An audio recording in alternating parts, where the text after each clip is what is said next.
A saúde do melhor dos filhos, o meu Isidoro. Olá, sejam muito bem-vindos ao canal Liber Audiolivro. Eu sou a Giovana e hoje vou ler o conto As Histórias do Conselheiro, de Júlia Lopes de Almeida.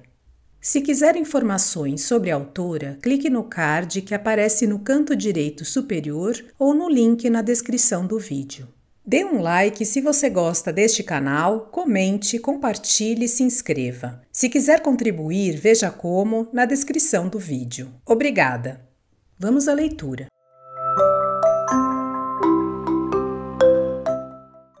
Pois, minha cara senhora, foi assim que se acabou a história. Tem graça, e a rapariga não tornou a aparecer? Nunca mais a vi, só sei que o Xim casou. Com a tal velha rica? Exatamente. Mas é delicioso. Teve pilhéria, teve. Realmente eu tenho presenciado muita coisa. Então, senhor conselheiro, enquanto não nos servem o chá, conte-nos um outro caso. Este foi de um humor irresistível. Ora o Xim. O conselheiro correu o olhar pela assembleia. Todos riam. O general limpava uma lágrima suspirando de alívio, ainda com os lábios distendidos e a mão esquerda comprimindo o ventre. O sobrinho levantara-se e, encostado à janela, assustava as begônias do jardim com o som estrídulo das suas gargalhadas frescas, sonoras, recendentes de mocidade. A dona da casa sorria agitando a ventarola de seda e a avó abanava com incredulidade a cabeça branca, perguntando a uma neta que estava ao seu lado a conclusão do fato que não ouvira bem. A neta, a cada pergunta, renovava o riso, curvando-se muito a esconder o rosto na toalha de linho em que bordava suas iniciais. Vamos, senhor conselheiro, repetiam-lhe, outra história, sim? Mas o conselheiro, que tinha uma memória de anjo e que cultivava o gênero das narrações, deixou prudentemente voltar em todos sua acostumada placidez. E depois de pensar um pouco, declarou ter escolhido assunto igualmente verídico, mas de gênero diferente. Chegaram-se todos. Ele começou. Exercia eu o cargo de juiz de direito na pequena comarca de Santa Bárbara quando me foi apresentado o Dr. Lemos, antigo advogado no lugar, homem pacato, idoso, cheio de preconceitos religiosos e sociais, muito boa pessoa, mas muito cacete também. Eu morava sozinho numa grande casa antiga de corredores abobadados e de salões sem fim. O homem entendeu que me devia fazer companhia, indo povoar a minha soledade doce e tranquila com os seus receios e fantasmagorias. Poucos minutos depois de eu ter chegado das sessões do tribunal, era certo, ouvia os passos do meu importuno amigo ecoando como marteladas surdas e compassadas pela escada acima. Entrava para o meu escritório sempre solene e, trocadas meia dúzia de palavras, debruçava-se sobre a minha mesa de trabalho, folheava, lia, meditava autos, atrapalhava-me com objeções dos processos, declamava contra as acusações dos libelos, para ele sempre pálidos e deficientes, e ali ficava horas inteiras respirando o veneno da maldita cicuta nascida no mais pestífero dos pântanos, o crime. Como ele costumava dizer na sua implacável retórica. Eu, às vezes, tinha vontade de o mandar de presente ao diabo e demonstrava ali mesmo certo mau modo que ele, na simplicidade natural dos bons, não compreendia. Mas admirem-se, aquele homem que me entediava, estorvava, privando-me da minha liberdade, da minha satisfação, da minha paz concentrada e feliz, aquele homem era-me, por fim, indispensável, real e positivamente imprescindível. É verdade, estimei-o é pouco, adorei-o. Se ele tardava, eu ia à janela, olhando impaciente para a longa rua solitária da pobre cidade de província. As galinhas cacarejavam, depenicando nas ervinhas nascidas nas gretas das calçadas, e num quintalzinho fronteiro, uma cabocla sadia e formosa cantava alto, estendendo roupa no coradouro. Era sempre o que eu ia àquela hora, até que despontasse na terceira esquina do alto o vulto do Dr. Lemos, magro, meio curvado, com uma sobrecasaca comprida, calças escuras e o chapéu de sol aberto, inclinado para o lado do sol. Então eu recomendava à criada que nos preparasse o café e ia esperá-lo no escritório. Lemos contou-me a sua vida, coisa vulgar, sempre com aspirações à fortuna, hoje uma esperança, amanhã um desengano, e o tempo a passar e a velhice a tomar posse dele com os seus achaques e desilusões. Casara-se. A mulher era um anjo a quem não tinha podido nunca dar sossego de espírito. Mas a infeliz morreu cedo, deixando um filho pequeno. Ora, esse filho era então o grande sol, a última e única esperança que restava ao velho. O pobre homem levava-me horas e horas a tecer elogios ao seu portentoso Isidoro, uma verdadeira maravilha de talento e de virtudes. A honra era o grande pedestal de ouro em que, nuns entusiasmos arrebatados, colocava esse Deus, herança de uma mulher amada. Contava coisas do pequeno, exaltando-lhe o caráter, e orgulhava-se dele, do seu juízo, da sua probidade, do seu critério. Não falava senão na grande retidão de espírito, de que desde criança dera provas. No seu carinho, na bondade natural do seu coração, em mil coisas ternas, enaltecedoras e naturais em um pai. Eu ouvia-o, felicitava-o e lia de vez em quando uma ou outra carta que o rapaz enviava da corte, onde o padrinho, influência política, o tinha empregado como caixa de um banco. Aquele era o único ponto que o prendia ao mundo. Sem o Isidoro, a terra pareceria ao Dr. Lemos como que um grande arneiro em que não houvesse um único recanto nemoroso. Tudo estéril, frio, chato, insalubre. Era aquele filho exemplar que o céu lhe concedera, quem dava cor às flores, brilho às estrelas, aroma às plantas, doçura ao ar, tranquilidade aos lagos, beleza às aves e harmonia à música. Eu, pobre solteirão, bem colocado, desconhecendo grande parte da vida, a luta da existência a que ele, desde os 12 anos de idade, órfão de pai e mãe, se lançara. Eu tinha muitas vezes inveja daquele homem, ao quebrado de trabalhos e de injustiças, mas sempre honesto e sempre radiante do orgulho que lhe dava ao filho. Ah, quantas vezes eu não suspirava, imaginando a ventura de ter também um Isidoro, forte, espirituoso e, sobretudo, honrado como o do meu amigo. Mas isto são coisas que não vêm ao caso. Continuemos. Vivíamos assim seguramente havia uns 2 anos, quando recebi uma carta do Rio, pedindo-me que, por ser eu amigo dedicado e reconhecido do Dr. Lemos, lhe participasse como entendesse melhor que o filho... Morrera? Perguntou uma das senhoras, interessada pelo banal enredo. Não, pior. Ora essa, pior do que a morte? Então que era? A desonra, minha querida senhora. E o conselheiro, passando o lenço de seda pela calva, fez uma pausa premeditada para maior impressão. Depois prosseguiu. Comunicavam-me ter o rapaz subtraído ao banco de que era caixa uma grossa quantia, a bagatela de 300 contos, e ter fugido para a América do Norte. Imaginem o pasmo em que eu caí. Contudo, era preciso reagir, procurar o velho antes que ele me viesse à casa e dizer-lhe tudo jeitosamente. Senão, poderia antecipar-lhe alguém de menos caridade ou mais irreflexão. Como ele costumava ir ler no meu escritório os jornais da corte, escondi-os na gaveta da secretária bem fechados.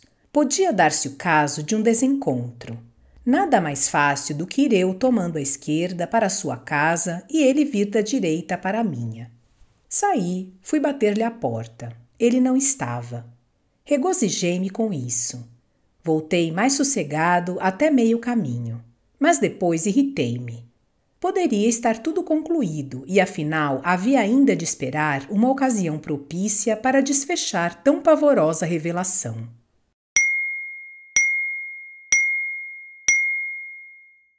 Quando entrei no meu escritório, já o encontrei sentado a ler um grosso volume de direito, com os óculos encavalgados no nariz, cruzadas as pernas longas e magras, o lenço de rapé sobre o joelho e os natros das ceroulas pendentes a balançarem-se ao contínuo movimento da perna. Então, como vai isso? Perguntei-lhe na minha prosa de uso ordinário. Menos mal. Bom, estou aqui a ler os seus livros, já que não encontrei os jornais. Dar-se-á caso que não viessem hoje? Sim, é verdade, não vieram hoje.